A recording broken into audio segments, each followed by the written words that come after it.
And there I am. Hold on, I messed up there. Good evening, everybody. Welcome back to Incredichat. It's been a while, but we're here, and hopefully some people will be joining us in a bit tonight. But either way, you can watch us live here now, or of course we'll be streaming on YouTube, so come and check it out.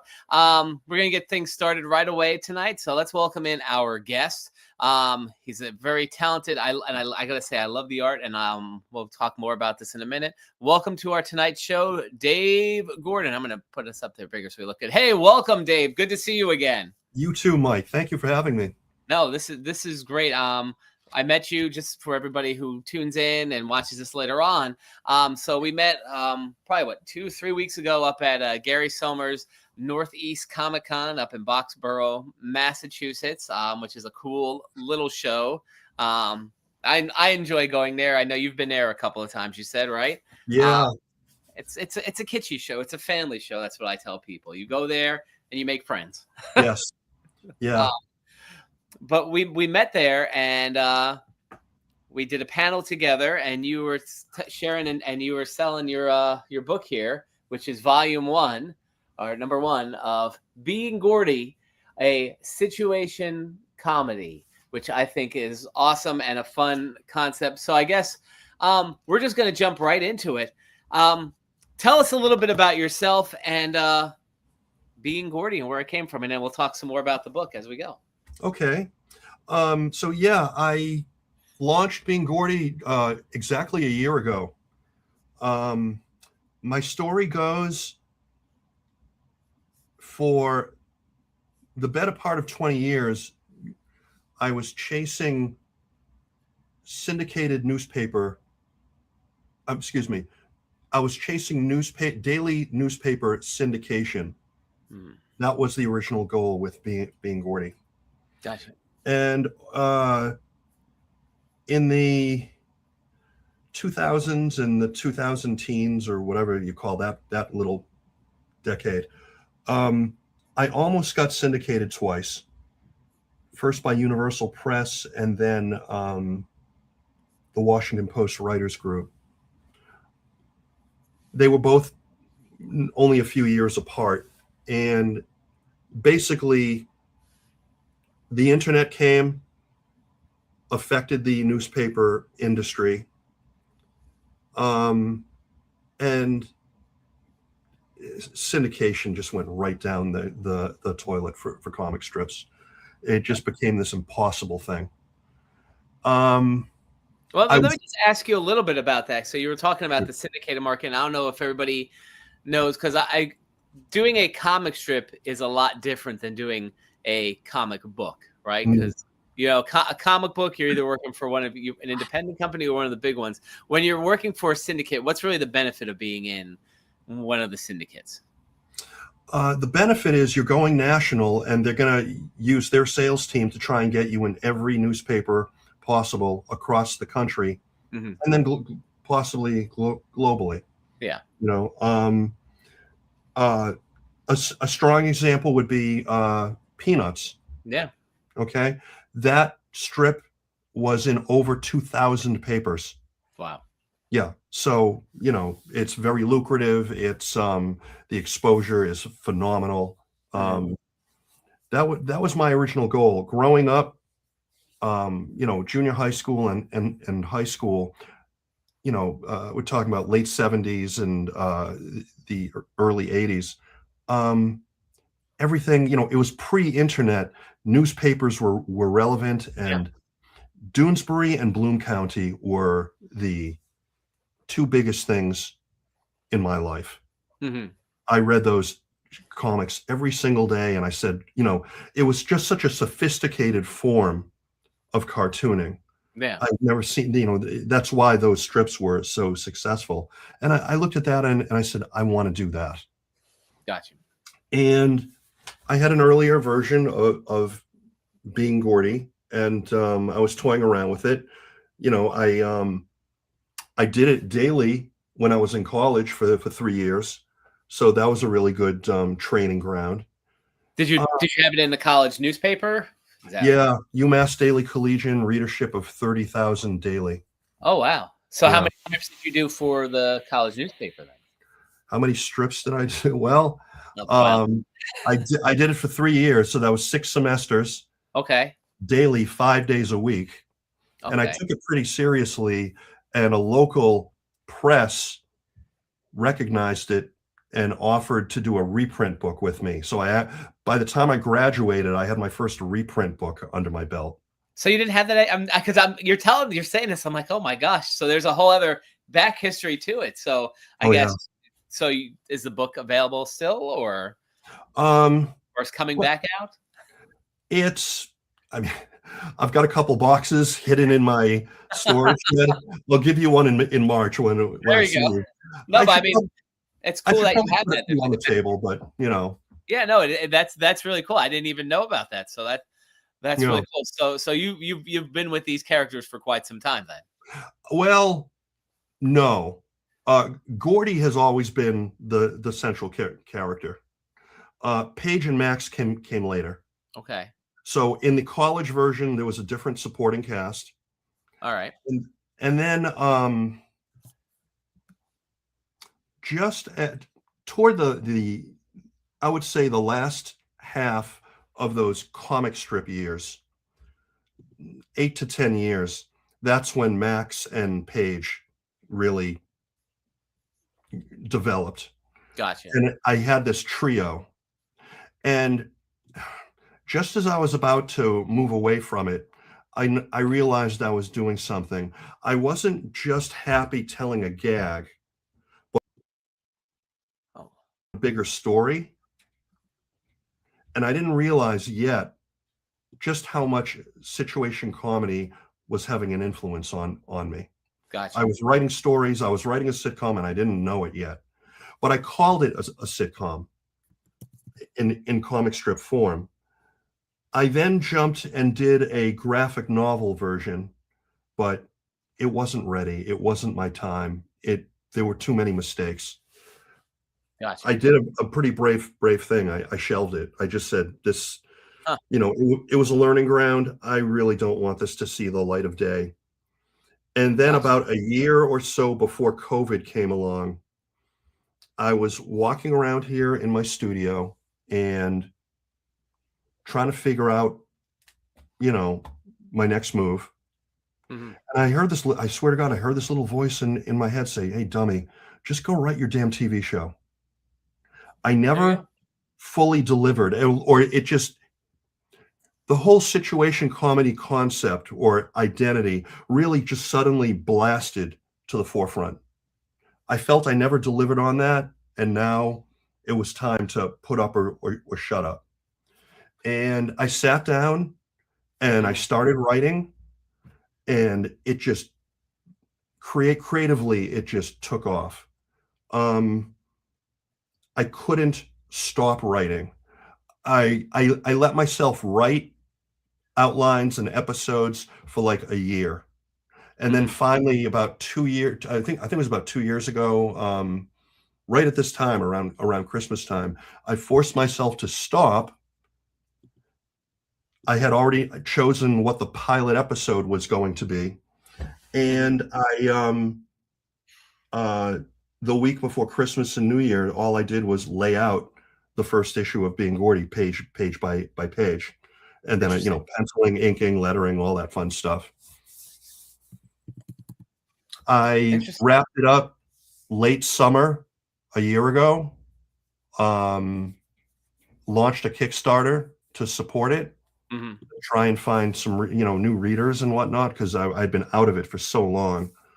And my friends in the industry were telling me, yeah, do a Kickstarter. It's a great way to find total strangers who are interested in what you're doing. Yeah. It was successful, um, and I did it a little differently with the first issue. When I launched the Kickstarter, the issue it wasn't printed, but it was completely done. Mhm. So that basically only 2 or 3 weeks after the Kickstarter was over, the thing was in print. I just went right to press. I didn't use a like one of the online comic book printers that so many people use. my day job has been in both publishing and advertising as a graphic designer and an art director. So I know printing. And when I did an estimate of the online printers, I also contacted a few of my Massachusetts printers I know, and they matched it. So I went with them. I was able to have complete quality control in terms of the paper stocks, and I could approve proofs and stuff. Yeah. Because I've talked to so many of my peers who just get screwed over by a bad publishing run or a bad print run with these online printers. Well, and I think that's one of the key things too, is when you do, because I mean, looking at your book, I mean, you have a solid book here. Yeah, and like you said, and again, being in this comic world, you see there's a lot of good and the bad, as you say. So I mean, definitely, I guess having that background in publishing certainly helped you out. Yeah. Oh yeah. It felt good to really just have quality control over the entire thing. So when that final product was in my hands, I could look at it and go, yeah, okay, it's right, it's ready. Yeah. So yeah, when I made that leap from, let's see, comic strip to graphic novel to what it is now, which is a self-published independent comic book series. Every issue will be a standalone episode. Okay. I'm not into. I hate buying a comic and then it says to be continued, and you got to wait. You forget about it. I mean, certainly for an independent, it may be a while, but even if it's one of your monthly books, you still have to wait a month. Exactly. Find out when that next story is. That was one of the things when as a young comic fan, I'm sure probably you. Yeah. Same thing. You'd buy. Most of us have a stack of comics we get from the comic store. So you're trying to maintain like 10 to 15 different stories to be continued next month. Exactly. And good luck remembering all that, Yeah. So every issue of Being Gordy is going to be a self-standing issue, or I call them episodes, like a TV show, because I'm thinking of it that way. I'm writing it that way. And the interesting thing is, I decided every episode, just to make things fun and interesting for me, every episode, or more or less every episode, is going to be an homage or pay homage to one of my favorite sitcoms of the past. Gotcha. The very first issue, the pilot, I talk about the Odd Couple. That's what I was just going to ask. I was going to say, where were you getting some of your inspiration? I mean, obviously, it's very evident here about the Odd Couple, because I mean, there you got Klugman and Randall in there. Yep. So that's the game plan is, and I guess we'll talk a little bit about that. What shows are you going to be pulling from this? But Odd Couple, why was that your first choice of sitcom to go with? It's definitely in my top 5 of favorite sitcoms. I have a lot of favorites, but the top 5, and it's only because they're the ones that influenced me the most. Gotcha. And the Odd Couple was probably one of the very early ones. The Odd Couple, the Mary Tyler Moore Show, and the Bob Newhart Show. Great shows. Yeah, those, I would probably put those at my top 3. And then the other 2 came a little later, Frasier and Will and Grace. All right. Just because spectacular. Gotcha. And kind of like a lot of, I mean, well, Odd Couple not so much, but the other shows kind of like ensemble pieces too. Yeah. Oh yeah. Well, the reason why I always saw, okay, there are two different types of sitcoms. There's the type like I just mentioned, like the Mary Tyler Moore Show, shot in front of a live studio audience. And then there's a single camera sitcom like Bewitched or Modern Family. Yep. No audience. They're shooting it like a film. It's a lot easier to produce. But the thing about shows like the Mary Tyler Moore Show, the Bob Newhart Show, that traditional 3 cam shot in front of a live studio audience, it's this perfect little fusion of Yeah. theater Mm. and television. Yeah. And to do that, the writing, I mean, yeah, the casting, the acting, but the writing has to be really, really hard hitting Yeah. to be successful.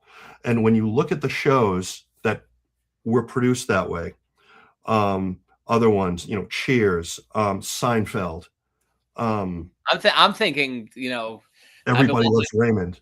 I've been thinking like back in the 70s too. I've been watching some of them now, like shows like The Jeffersons, All in the Family, What's Happening, Good Times. Like Okay. take like All in the Family. They really don't leave that living room very often. Maybe to the Yeah. kitchen, maybe someplace else. Yeah, the writing is important. The Norman Lear sitcoms are not in my list only because if you look at what he did, All in the Family, The Jeffersons, Sanford and Son, Yeah. Maude, it's like, how do you even choose a favorite there? Oh, of course. Uh, They're all good. One day at a time. I mean, more than any other TV producer, what he delivered, the legacy he left is just amazing. I just, among my other favorites, it's just like, anything Norman Lear put out, it's just so socially relevant on top of everything else. Yeah, any of those shows would still work today. 100%. They totally hold up. Yeah. It's like, wow, he saw into the future in a way. I mean, But going back to what you're saying, those are more good examples of like that show, like you're saying, like doing it was live theater because they were not changing set pieces very often. Yeah. And I just when I started thinking about being Gordy that way, at least in my head, I'm writing it, I saw my characters develop in a way I never saw previously. Yeah. Having my characters constantly sitting in a diner talking, Yeah. or in Gordy's living room. There are certain locations that will always be, and a few different ones, of course. I throw in a few left curves here and there, but I just I love the format, and once I fully realized its influence on me, that's creatively things just took off for me. Yeah, and I think going back to this whole idea of writing it like a sitcom, writing it like in set locations, like a diner, like a living room, like you're really working to force yourself to develop more character and flesh out these characters than worry about like the gags that you might be getting from the different locations they may be in. Exactly. So you're creating a norm, because I mean, think about our own lives, right? We go out and about to our jobs or out to the stores and stuff, but I mean, the majority of our time is at home. So so that's where all of our stories or at work, you can take like a Mary Tyler Moore show kind of thing. It's a workplace comedy, right? And that's where their stories take place. So that's cool. What I'm calling season 1 of Being Gordy is going to, including the pilot, is 6 episodes. I'm working aggressively on issue 2 as we speak. I'm taking a hard left turn for the homage on that one. Okay. I had the story I wanted to tell, and there was a show I loved, but it wasn't in front of a live studio audience. It was the single camera. Okay. It's just something I grew up on. F Troop. Oh wow. Okay. I loved F Troop. It only lasted 2 seasons, but I would come home from school as a little kid, watch the reruns. And I had this story, and I really wanted to tell it. So issue 2 is an homage to F Troop. Issue 3, I get down to basics. Issue 3 is going to be my homage to the Mary Tyler Moore Show. Okay. And I'm really excited about that because there's one scene in the episode where I have my one of Gordy's 2 friends, Paige, this woman Paige. She's sitting in a New York coffee shop, and she overhears these 2 women talking at the table next to her. We don't see them, but we see Paige's expressions on her face as she's overhearing their conversation. Okay. And the two women, I identify each other when they're talking as Mary and Rhoda. I knew you were gonna go there. I wrote my fantasy Mary Tyler Moore Show scene. Yeah. That's great. Let's see, issue 4. I gotta look at. Oh God, issue 4. I'm pretty proud of. When I get to it. So you've already broken down kind of the stories of where you're headed for the first season, if you will. It's been a weird year in that after I released the first issue, just creatively the floodgates just. I really thought all I'd be doing is just, okay, now it's time to do issue 2. And I started, but then I started getting all these ideas and inspirations for, the other season 1 episodes. Yeah. So I would, I work organically. I don't want to lose anything. So when inspiration hits, I got to shift, get it all down. Yeah. So, I've got literally the covers for all 6 issues in some kind of process. Okay. There's no reason I should have a full manuscript for issue 4 right now, but I have it because it just came, which is my Star Trek homage. All right. Yeah. I take a few weird turns. You're honoring classic TV, and that's great. So I'm honoring classic TV. Yeah.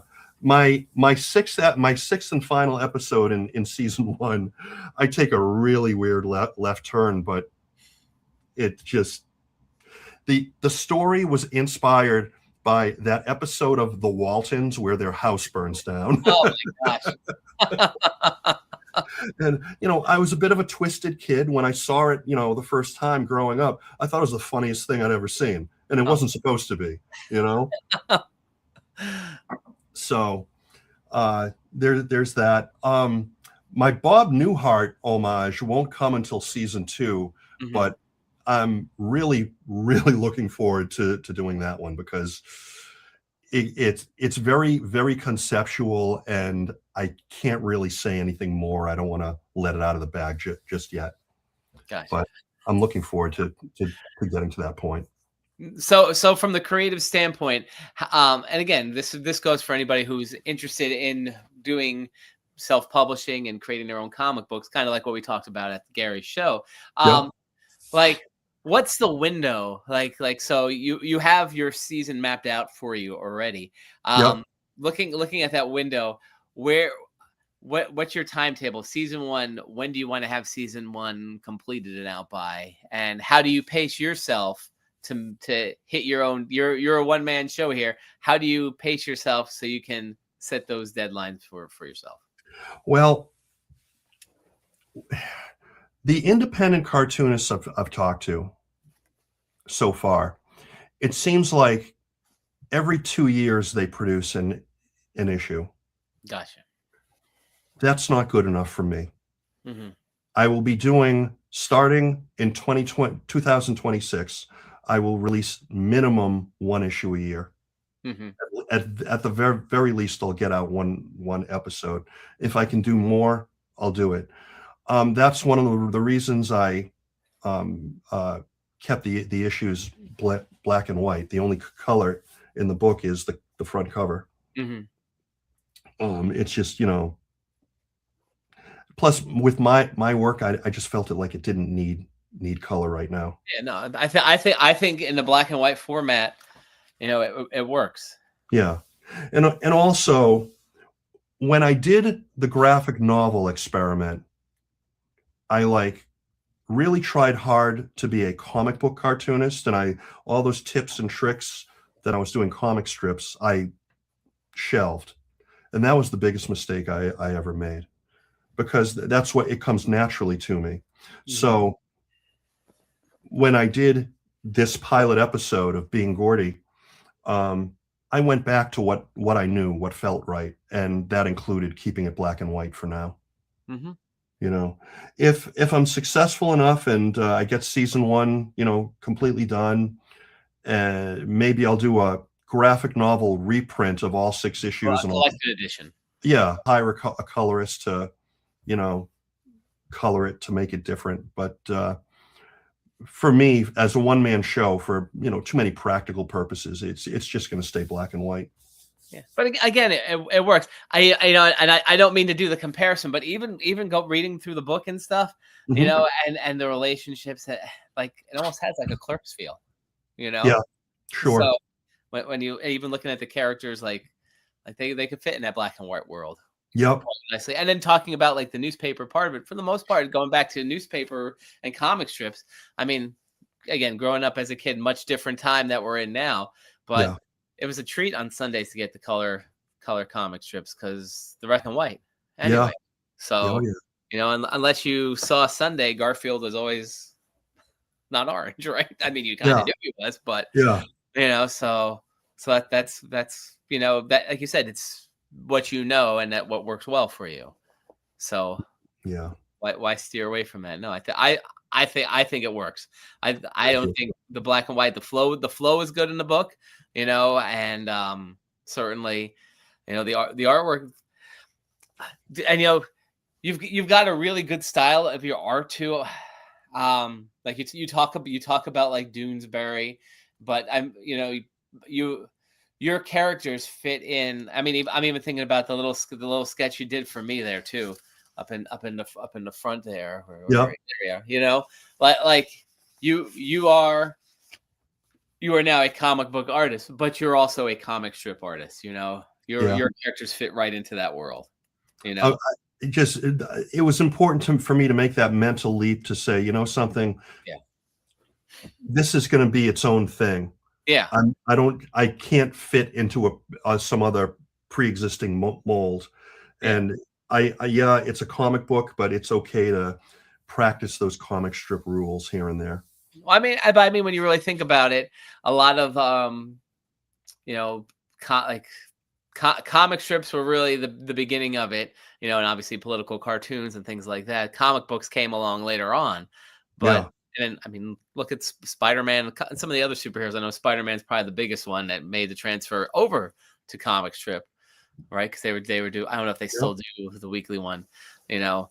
And the comic strip, and I have a couple of other friends who do comic strips too. It's kind of a dying art, sadly, It because is. like you said, the newspaper, that was it. I remember when I was in high school. You and I are probably around the same age. Like high school, middle school, I would read the newspaper in the morning, and Yeah. I'd get through all the stuff, and just like everybody else, you'd make your way over to the comic strips, and you'd have the certain ones you'd read. Some of them you'd pass over, but there are at least a good 2 or 3 pages in most newspapers of that. And not that they don't exist now, but you really have to go looking for them. So Yeah. and Yeah. again, this goes, I think, with any creative arts. We had that other gentleman on there who wrote novels. Mhm. I think we are in a world today which is so full of content, Yeah. so content rich, whatever it is, whether it be Yes. music, whether it be television and movies, I mean, like podcasts like this, right? There's just Yeah. so much out there. So people have to find it, and you do it, and you hope people come to you, and you hope that they like what you do, So for Yeah. some people, it's like a therapeutic thing to just do their creativity thing, get out there. There's a lot Mhm. of people. I think I share with you. My day job is working in a school, and I have this conversation with kids all the time. I'm going to be a famous YouTuber and TikToker, and it's like, cool. What is going to make you stand out? That people have not done already. But I mean, and that goes for all of us who in this creative thing. But I think just finding your voice and going from there is like taking the first step and producing. Yeah. That's the most important thing. It took me a long time to figure out this property. I always felt like I had something with it, but I just didn't force it. I use the word organically a lot. I just, let it flow. And then finally, like I said, about 2018 or so, right before COVID, Hmm. and that little voice in my head said, just write your damn TV show. Yeah. Um, I just needed to make that mental leap. And it's been bliss since, creatively for me. It's just been wonderful. Yeah. And that goes into one thing that was once told to me, and I'm sure as an artist, you know this. There's a lot of people who are either visual artists or writers, and they're working on something, they get frustrated with it. This sucks. I'm gonna crumple it up and throw it away. Never ever. And I'm sure same thing, you same advice to people. Don't throw things away. Like just put it off to the side. And like you said that you had that little like thing that popped in there, just write your sitcom, you Yeah, know. yeah, It'll come and then because if you threw that away, it's like, well, now what am I going to? But exactly. Yeah, you can always put things to the side, and when the time is right, come back to it and go and pursue it. exactly. I did give myself like a year after I shelved the graphic novel Hmm. version. I went back to it and just sat down and read through it. I had about 20, at least 20 different places that I wasn't happy with it. Hmm. And then the final third, which was like 50 pages, Hmm. I was just like, this is a no. There was just too much there to correct, too much to change. And that's why, one of the reasons why I shelved it. I just said, this was a training. I'm looking at this like a training exercise. What was good about it? What was bad? And then I just shelved it. And I didn't have the inspiration yet, hadn't hit to do what I'm doing now. But I knew I was doing the right thing by shelving that. And then I just kind of drifted until that little voice in my head said, go write your TV show. I just needed time, I guess, to percolate in my brain, in my subconscious. Yeah. And then I'm just grateful it finally came, Yeah. Now let me ask you too. So I mean, obviously, just write your sitcom, right? So I mean, long term, I'm sure that you would love to take this book and all the ones that come afterwards and go and pitch it to like a Netflix. Is that something that you would love to do at some point? Netflix, a ABC, a Hulu. I mean, at this point now we have to talk about the streaming people, right? Because that's really Yeah. where everything is. But Yeah, is that a goal of yours one day with being Gordy? absolutely. Yeah. Yeah. The final, if in my ultimate dream would be to see uh, a live version of Being Gordy, a situation comedy shot in front of a live studio audience. That Gotcha. That's format. gonna be my question now. Would you do live or animated at this point? I've had several people tell me they'd love to see an animated version, and I wouldn't discount that, but just to, if you're shooting it with live actors, Yeah. that's where all the happy accidents happen, all the surprises happen, the bloopers, and just the being in a writer's room, you Yeah. know, eh, that would be the ultimate dream for me. Well, I mean, and just as we're sitting here, I'm because I always get the creative things going. I'm thinking for you, it'd be really kind of cool. Maybe you've thought about this already. What? You know, doing like a lot mentioned a live theater, like up where you are, maybe reaching out to like a theaters group and Doing a table read? doing a Yeah. table read or putting it on stage. I mean, Yeah. I guess you could. It lends itself for something like that. And again, we live in this world where anything's possible now, right? Hey, It could be you a know, YouTube show. yeah, I'd certainly be open to, Yeah, to at least thinking about it, um, I'm only a year in, so there's still a lot of firsts to be had, of course. you know?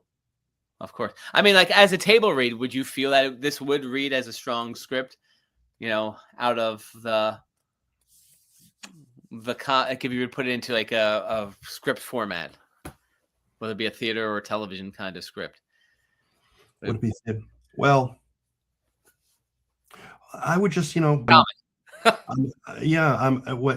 when I'm writing it, I write it, I'm thinking, because if you noticed, it's very wordy. I'm not Yeah. afraid to be wordy. The dialogue, the script is very important. I'm thinking of it in my head like a TV show. So that's just how I write it. And if I were to do an actual, if I was doing the writing for an actual TV show, it Mhm. just wouldn't be any different. It would just be the same, Yeah. you know? Interesting. Yeah. Um, Now, I want to ask you also too in the book. So anybody who picks up your book, there are a lot of I guess, Easter eggs, background pictures, like, Tom Hanks makes an appearance in there, obviously The Odd Couple. How do you work those all, like, what creatively, how do you work all those things into your story? So, and I'm assuming, as you shared, your F Troop, your Mary Tyler Moore, you're gonna have those little nods in there, plus some other ones. How do you work those other little, like, pop culture-y gags or Easter eggs into there?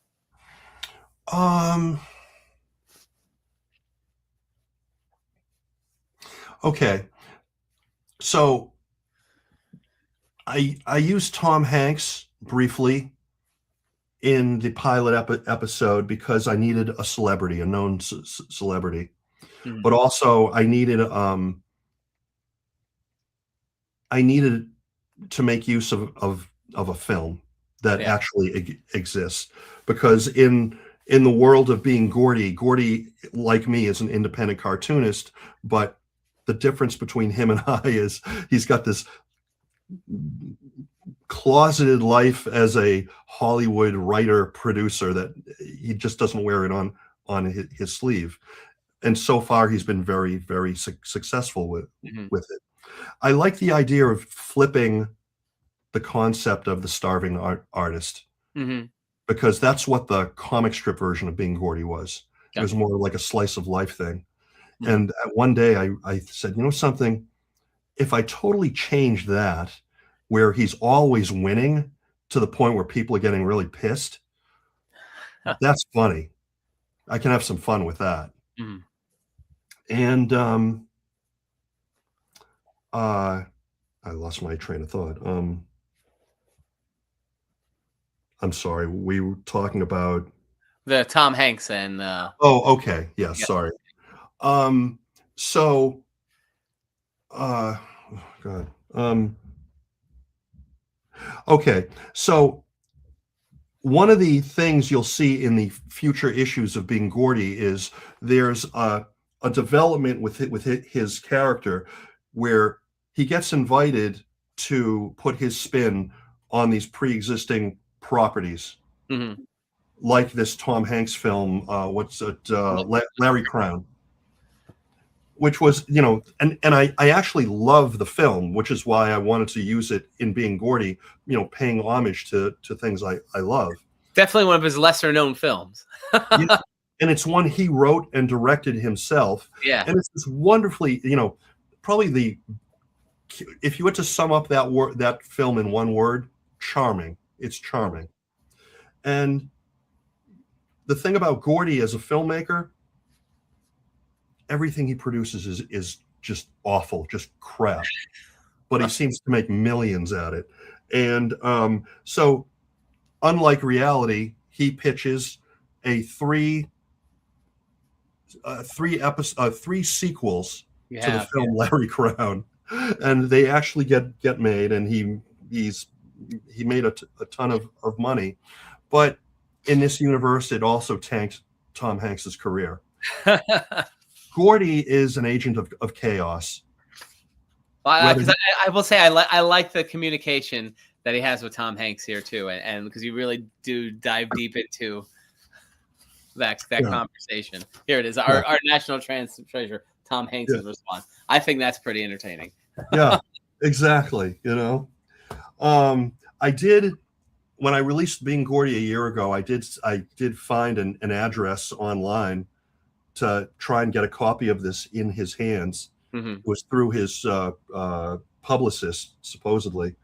I mailed it, but I never heard back. Who knows if it even made his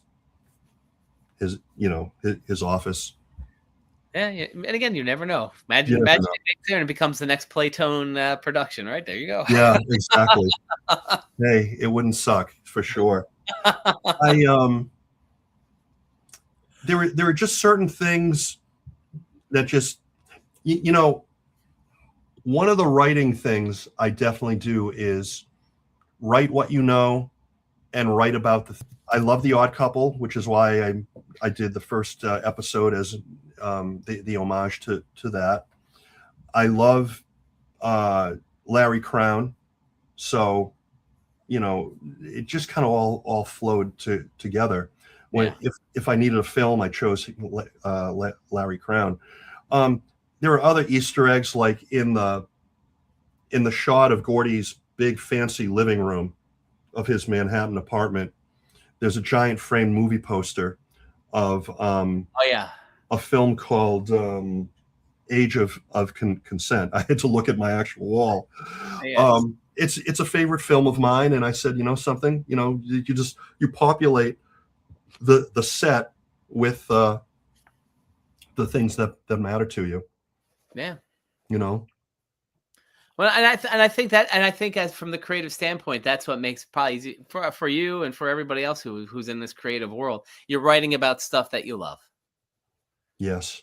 and Yeah. it comes from the heart. So it's honest, it's true, and I think that's what's important there. Writing the outlines for Being Gordy and making that leap to where every episode is going to be an homage to something. Oh, so much fun. I've got a Twilight Zone tribute, a Hmm. Seinfeld tribute, a Taxi tribute. Oh boy. Um, oh God. And it just the list goes on. And there were some really weird turns because, I really love older television from when I grew up. There was a show called Room 222. I remember it. Okay. I've got an homage to that.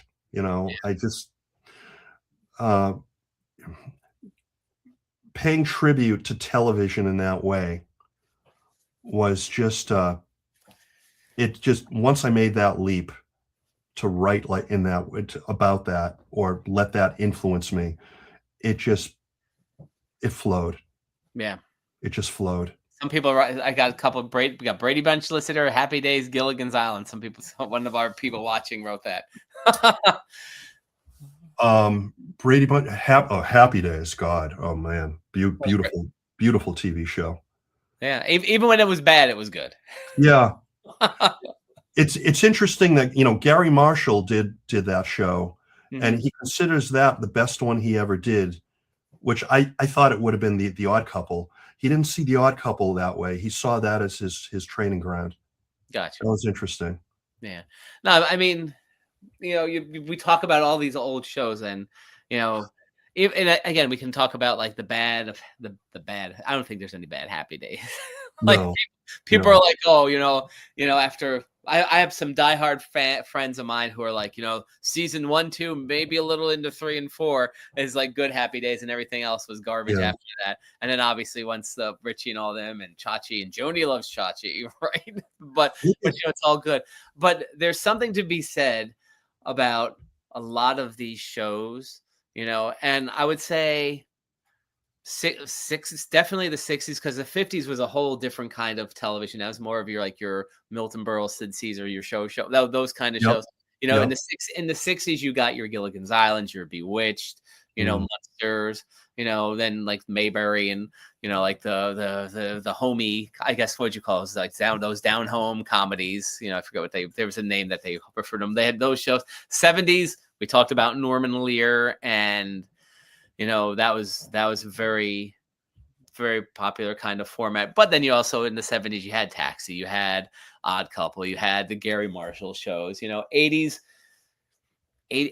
was interesting. I mean, must see TV, right? I mean, you had Cheers, you had Seinfeld, but then you still had like your traditional camera shows like the Golden Girls, or A&N and things like that. Like your NBC, and even ABC, the TGIF lineup, right? And but I think, I don't want to say and I'll ask you, do you feel like sitcoms have gotten? I mean, and the traditional set, like sitcoms, I feel like maybe got too smart, or they were trying too hard to tell a longer story, as opposed to like you're saying open and end in the same episode, right? Well, streaming has definitely affected it. I mean, streaming, there's a lot of good to it. There's a lot of bad. Yeah. And one of the bad is the way that it's taken away from network television. 100%. There are still a few sitcoms being made, live action in front of us, a live audience. Though latest one that comes to mind is the show on NBC called Happy's Place. It's the new Reba McEntire sitcom. And I've watched it, and it's very good. I like it. It's just that you can tell it's the formula, takes place in a bar. The characters coming in and out. It's like watching theater. It's beautiful. Do we need more of that? Absolutely. Yeah. I think, frankly, if the networks, if they want to exist, they need to find things, and I think situation comedy should be one of those things that they really focus hard on to make that like their thing, as opposed to streaming services. Because frankly, I don't see sitcoms doing well, at least a new show on a streaming service. Well, I'll give you a perfect example, and I think it was such a huge misstep. And I know my wife and I get into this conversation. Mm-hmm. I liked the new Frasier. I liked the 2 seasons they did of that, but like I think had they put that on to like CBS or NBC, I think it would have had a solid run. But streaming kind of killed it a bit, I think. I agree with you. I was mixed in the beginning, but I actually liked the new characters. Yeah, new setting a little bit.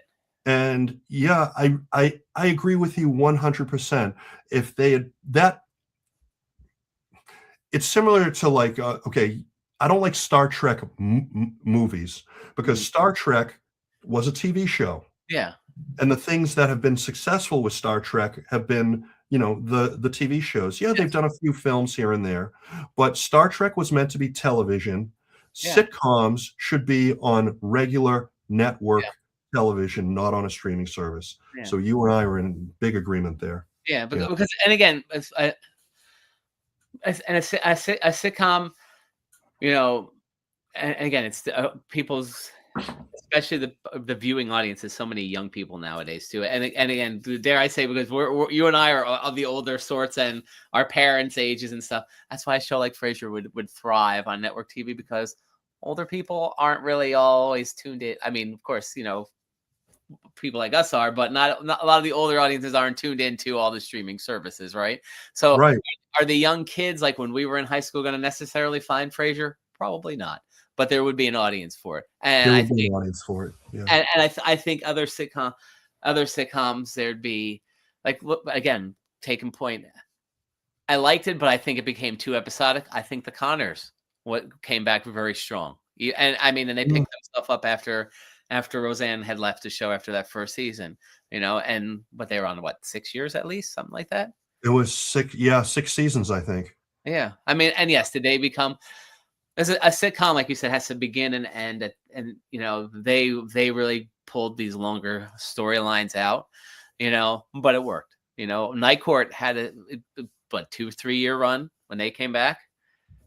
So, and that wasn't on network; that was on Peacock, I think. No, it was actually on NBC. Oh, was it? Okay. I saw a couple of episodes. And then it aired on Peacock, and that's the thing, is then you have to buy these subscription services to watch the show. So of course, you're going to miss out if you don't have that. Because I'm trying to just think of other sitcoms that have come back and maybe haven't been good. Like I'm just thinking Saved by the Bell, which was another reboot. They did a reboot for Peacock, which was only on Peacock, and they died out very quickly. Yeah. So it's just very, very interesting the way television works now, and I think it's still going to change, frankly, because of what you were just saying. I'm in agreement with you. There are too many streaming services. Yeah, I don't want to I don't want to spend a ton of money subscribing to every stupid little service. Yeah, I find it really annoying. That's what it is. It's and I think at some point, the weaker ones are going to die, and like we're seeing now, Paramount Warner Brothers is up for sale. Whether it's Netflix or Paramount, who knows? But the big ones are going to merge. But Frank, I'm hoping, I would like to see regular network television come back, and I think there's a possibility of that. Yeah. I mean, you can have a streaming service like Peacock that can support the network. I think that's what works. That would work the best. And again, same thing going back to Frasier. That they could have been like, all right, cool. Frasier airs tonight and then streams on Paramount the next day. I think one of the things of modern Star Trek that didn't work was it wasn't on television. It went right to Paramount Plus. Yes. Yes. You know, I would like to see television, at least the network broadcast television, go the route of turntables. Yeah. Whoever expected that there would be a market for vinyl today? $40 vinyl. Yeah. Right. Yeah. No one wants CDs, but they want the really nice vinyl. Go figure. And they'll pay $40, $50 for their Sabrina Carpenter vinyl, right? Yeah. You can walk into Barnes and Noble, you'll see a little shelf of CDs, but you'll see an entire area of vinyl. Crazy. But I think it's, in a way, it's crazy, but it's also great. Yeah, no doubt. I get into this argument, and I mean, we were talking before about my physical media collection, and this goes back to the sitcoms we were talking about. Is I fully support physical media. A lot of people are like, oh, streaming, and I get it. Like, I've got a wall here, space, 100%. But we sit here, we're talking about Bob Newhart, we're talking about Taxi, we're talking about the Norman Lear shows, right? Mm-hmm. Where do you watch them now, right? You have like, I mean, they don't air really on like you were talking about F Troop coming home and putting on TV and watching reruns of F Troop. I grew up watching Munsters, Lucy, Gilligan, all that stuff.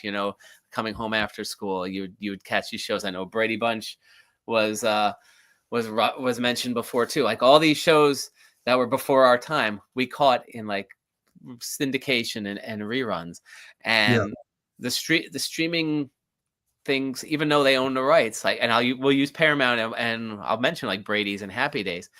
Paramount has Happy Days. There's 11 seasons of Happy Days on there. They have a handful of episodes. Why are they not showing all 11 seasons? Like that's the thing. And some of these shows, like I have my All in the Family box set, I have my Alf box set, right? Mm-hmm.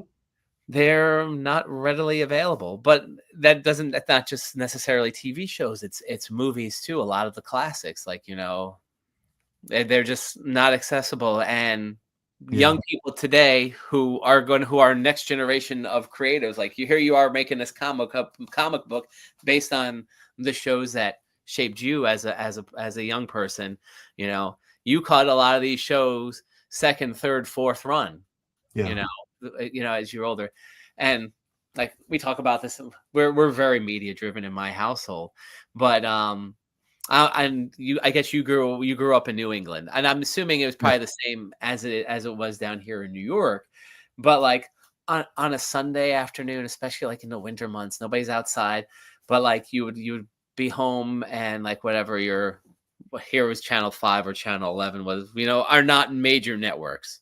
Like the local networks, they would maybe have a block, like, and I guess MeTV to some extent has it now, or MeTV or TV Land, but they're still showing like Everybody Loves Raymond and the more recent programs. But even movie wise, like the afternoon movie would be like, maybe something from like the 60s or the 70s, and like, like a goofy like 80s comedy like My Blue Heaven or Harry Crumb, something like that. So you were exposed to seeing all these different things. And again, I'm sure you flip through the television now, and we were joking about this the other day. It's like, Indiana Jones and the Last Crusade is on. Indiana Jones and the Last Crusade is on like probably every other day. Or like on a Saturday, probably even like tonight, you can go scrolling down your TV menu, and probably like on 4 or 5 different channels, there's 4 or 5 different Marvel movies, or the Star Wars, it's Fast and the Furious. They just keep showing those same things over again. So all these other titles, right, all this other stuff that people worked hard is just so lost because nobody's tuning in for it. Nobody's looking for it. And again, same thing with physical media, the Blockbuster. We all went into the Blockbuster or the local video store. You made a commitment that night. You looked around. Now it's like, I'm on Netflix. Oh, this thing's boring in 5 minutes. Now I'm done. Yeah. So that's my little soapbox on media. But I think you get it. I do. I You know? do. There's some good and there's some bad to this Yeah. place we're in right now, which is we're living in a world of instant gratification. Yes. Yes. You know, it's got its pros, it's got its cons too. Yeah. 100%. You know, and you know, all this work that people did is just gone. You Yeah, know, and lost. You know, we mentioned Norman Lear. Like he was a iconic, great legend, and you know, yeah. it's just 1970s situation comedy television. He was one of the owners, yeah. top I mean, three producers. There wasn't. I don't think there was a year in the 70s where he didn't have at least one program on the air. yeah, And that's insane because you're lucky if you can get the one program. correct. And I mean, you look at the list of what he produced, it's just Yeah, insane.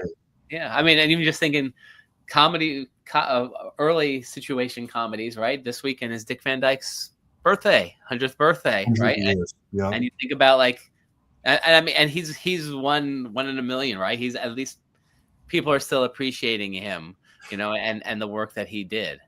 But His show, while it wasn't in my top 5 for specific reasons, yeah, it would be like number 6, yeah, like way up there.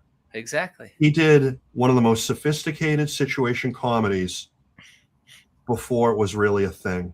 And Mary Tyler Moore was in there with him too. There you go. And yeah. Yeah. So yeah, no, I mean, there's a market. There's you know, it's history, and, you know, and I'm glad there's people like you who are out here, you know, trying to spread that history of these long forgotten shows, these long forgotten people at this point now too. Yeah. You know. I love, as you've noticed in the back of the pilot episode, I love just talking, having an essay or two where I'm talking Yeah. about the show I'm paying tribute to, and reflecting on it. I like the stuff about Angie and Love American Style. Like, Yeah, it's just it feels right, and I'm really enjoying doing it that way. yeah, you know, it's funny. And I'm flipping through here, and I'm just seeing the little thing about Angie here, right? And it just that ad, not Angie though. Well, yeah, I guess the Angie have the Mork and Mindy one, but then the Love American Style, but it has like the Brady Bunch Odd Couple, Room 222, and Adam's Rib and Love American Style. What that also throws me back, and it goes to what we were talking about before we were on the air, like another dying thing or dead thing that kids don't get today. Is like they don't know the joy of Saturday morning. I know, it's so sad. Oh, it's so sad. The joy of, as horrible as those shows were, but like just like what it was, right? As a kid, I used to get so excited to see what the new Saturday morning cartoons were going to be. What was Barbera going to or Hanna-Barbera going to be What offering? crappy show are they going to make? Herculoids, Space Ghosts. Yeah. Oh, I love that stuff. Yeah, and it was listen, and we all know it was not that good. Most of it was not that good. No.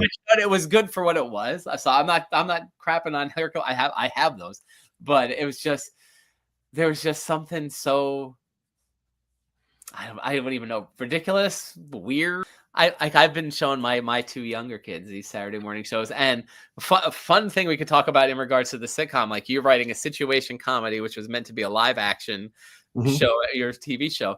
Think about, and this was a very late 70s, mostly 80s thing, and Hanna-Barbera was the main culprit of this. It's like, oh, cool, let's do a Happy Days cartoon. Why not? Fonz is going time traveling. Why not, right? Yeah. Oh, the Harlem Globetrotters had a cartoon.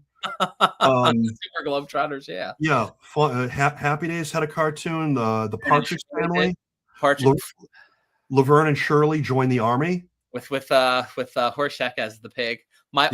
We just finished watching that not that long ago. I'm like, what the hell is this garbage? Yeah, it's garbage. It's again pre-internet and pre-streaming. Yeah. If you wanted to do a sequel to one of these popular shows, animated. It became animated. Yeah. Well, the story about the Partridge Family cartoon. I don't know if you know the story. I don't think so. No. It's Partridge Family 2200 AD, which we're almost to, right? Yeah. But so what that was, so in the 70s, and again, Hanna-Barbera was good, and I think there's a couple of stories behind it. Originally, they were going to do a new Jetsons TV series. So they had done Pebbles and Bam Bam at that time period. Yeah. And so I guess Hanna-Barbera's like, cool, because and whatever, they had their core characters. So I guess there was some interest in doing a Jetsons TV series. So you can go online and you can find the artwork, because it was I guess Elroy and Astro were going to be. I guess Elroy and Astro were, well, Elroy's gonna be a little older, and Judy was gonna be a little, and they were gonna kind of be like investigative journalists getting involved. So a lot of the designs and the friends that ended up being in the Partridge Family cartoon were friends of, older Judy and Elroy and Astro. And so, like, I guess like many of the way some of these Hanna-Barbera shows come about is Joe Barbera went to the network, said, we want to do a new Jetsons TV show. And the network was like, we'd like that idea. And they were also like, but Partridge Family is really popular too. So Joe Barbera in all his glory, this is what he, I believe, did with a lot of his shows. Like, you want to do Partridge Family? We could do how about we just mash them up? Yeah. and that was born. Yeah. And that's from somebody once told me a story that that's what it was. The network, he'd go in there with a bunch of ideas. They liked this idea, they liked that idea. And instead of doing 3 separate shows, let's just put it all in one thing. And this is how it worked. Or he would go in there and it would be like 1985, and he would pitch a Yogi Bear cartoon that they did like in 1963. The network would think it was fun. Didn't they do, there was a Gilligan's Island. That was Filmation. They did the New Adventures of Gilligan and Gilligan's Planet. Yeah. Okay. So there were 2 of them. Yeah. Yes. Hold on. I'll even go. They're here in the library. Filmation. And again, so we could go on great tangents. So we have the New Adventures of Gilligan. Yeah. And then they did Gilligan's Planet. Which, again, you brought me up into a whole other now classic TV mode. But yeah, so the only person that didn't come back for those were Tina Louise. Everybody else was back for that. That's right. And but here's an interesting trope. And now we're going off on a TV tangent, but again, I'll share. My wife is from England. She doesn't understand all of American television, so I had to introduce her to the Bradys. Over COVID, I introduced her because she was watching HGTV, and she's like, "Who the hell are these people invading my channel?" That was when they were doing the remodeling of the Brady house. If you remember, yes, I remember that. Yeah. So COVID was an excellent time to buy the Ultimate Brady box set. But and God bless Sherwood Schwartz, because he was doing it before. I mean, they were talking. We are sitting here talking about the Connors and Frasier. Sherwood Schwartz, for instance, you had the original Brady series. Yeah. Right. Now, yes, they did the Brady Kids cartoon, which is also Filmation, not that good. And then they did the Brady Bunch Variety Hour, I haven't seen all of those, but I have a couple of them on DVD. I liked it. That was Sid and Marty Krofft, and I guess he wasn't involved with it. And that had its own issues. But sure, I want to say Sherwood Schwartz was probably one of the first of these classic TV people to create that wonderful thing called the reunion movie, right? Because he did Rescue from Gilligan's Island, and then they get shipwrecked at the end. Spoiler alert, folks! They get shipwrecked at the end of it, and on the same island, which then opens up the second movie, The Castaways of Gilligan's Island, which ties into the other thing you were talking about before, where then they've been on this island for like 15 years at this point, and they uncover airplanes. So they build and they put together an airplane, go up into the sky. I don't know if you remember these.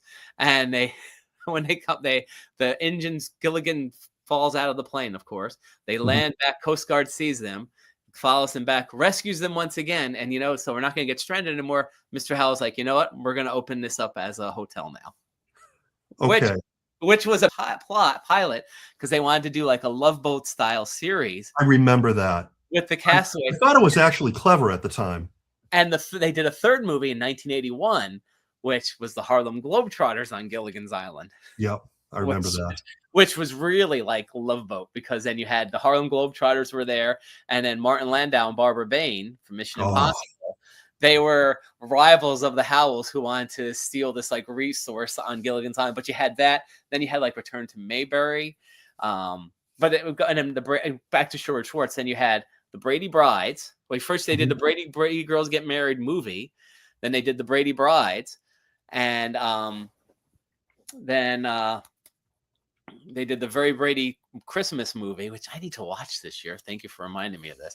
okay. Which then turned into like, that was in the time of 30 something, if you remember that generation of television where they did the Bradys, where it was like it was like a dramedy TV series. Well, yeah, they literally, if there was a way to put a spin on the Brady property, they did it. Well, It's and I will tell you, and you could, you could, there's a lot to the story.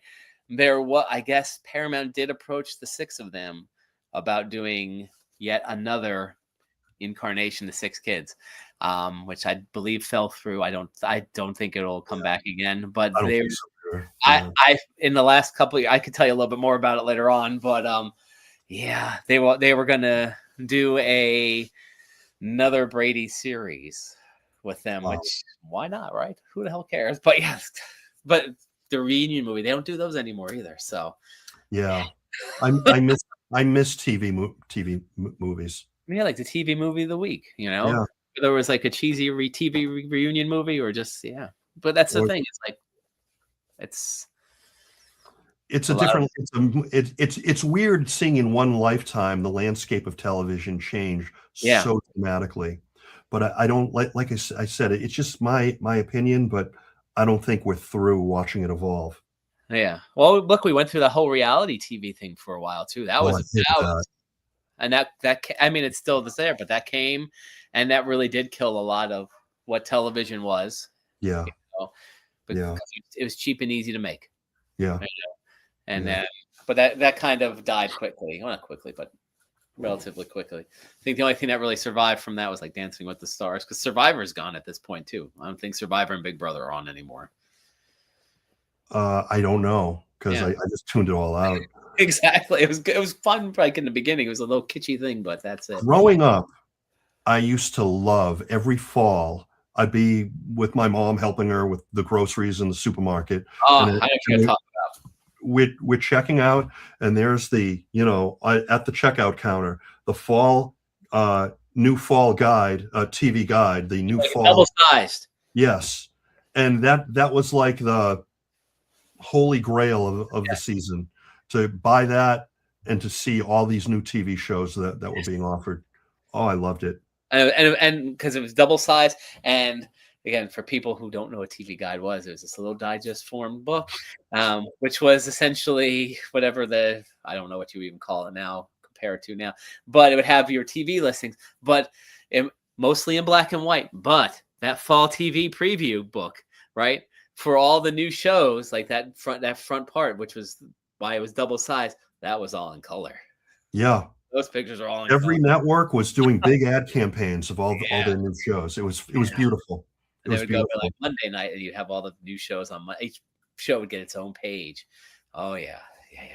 I may have one or two of those still around. I saved a couple of TV guides that I have in my storage. So. Well, I actually went on eBay and bought a stack of them when I was working on the pilot issue. Yeah. Of Being Gordy, because the ad campaign I did to promote it online. Yeah. I let TV Guide influence me. I always loved those simple black and white ads. Yeah. From a creative standpoint, it just had an impact on me. So I wanted to really get a close look at those issues.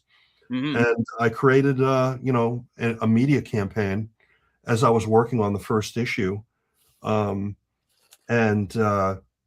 It's evolved. I'm going to be doing something similar but different for issue 2, but it all comes from those early the influence, the direct influence are TV black and white TV guide ads from the 1970s and 1980s.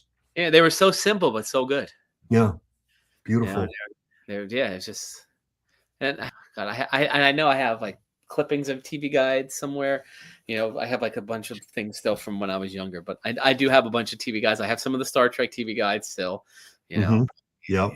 All Oh, good stuff. Oh my god. So, well, listen, we went well over our hour, so that's fine. But this is good. good. We should come back and talk more TV. Anytime. I loved it. I could go on for hours. Seriously. Oh, yeah. So, but I want to tell everybody, we have some people who've been watching. Somebody's talking about Hanna-Barbera. Michelle Ruff. This ring with some Michelle Ruff approves a Star Trek and Sailor Moon crossover. Okay. Oh, sure. Michelle Ruff. She played the new character in Picard. I forget what her name was. Raffi. I think it was Raffi. I don't remember. The girl, the woman who's with 7 of 9. Anyways, but for anybody who's tuning in or before we head out, definitely go to www.beinggordy.com, and you can get your copies of Being Gordy, a situation comedy there, right? Yep, and there's a bunch of other merch on there as well. Season 2 will be, or not season 2, episode 2 will be coming out sometime in 2026, I guess. Yep. If you follow me on social media, I will be previewing the cover very soon, and excellent. Just other bits of previews to issue 2 as it becomes real. Yeah. So lots of good stuff, and we'll definitely have you come back on, and we'll talk some more Excellent. TV.